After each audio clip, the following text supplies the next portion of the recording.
Cette première formalité dans une transaction, l'avant-contrat, exige la préparation d'un dossier déjà bien complet.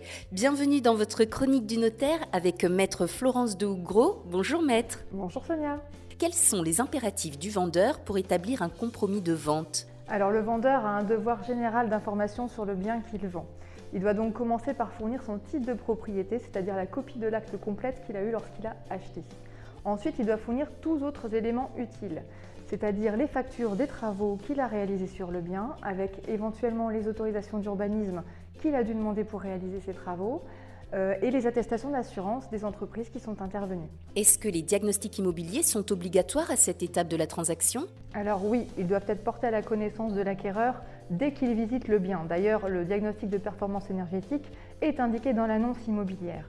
Ensuite, pour une maison à usage d'habitation, classiquement, on fournit les diagnostics amiante, plomb, électricité et gaz. Après, selon le secteur géographique et le type de bien, ça peut varier, notamment dans le sud-ouest où on fournit par exemple un état parasitaire pour les termites.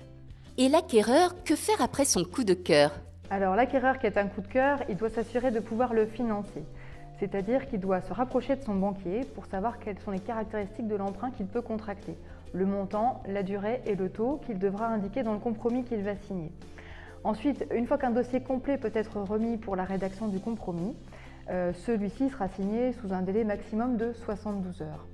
Une fois le compromis signé, l'acquéreur devra de nouveau entamer des démarches auprès des banques, soit auprès de son banquier, soit auprès d'un courtier, pour obtenir son emprunt dans le délai qui lui est imparti dans le compromis, qui est généralement fixé autour de 45 jours. Une bonne organisation et l'aide de son notaire sont essentielles pour cette étape incontournable d'une transaction. Merci maître de Hougros. Je vous en prie. À très bientôt dans Visitimo. Au revoir Sonia.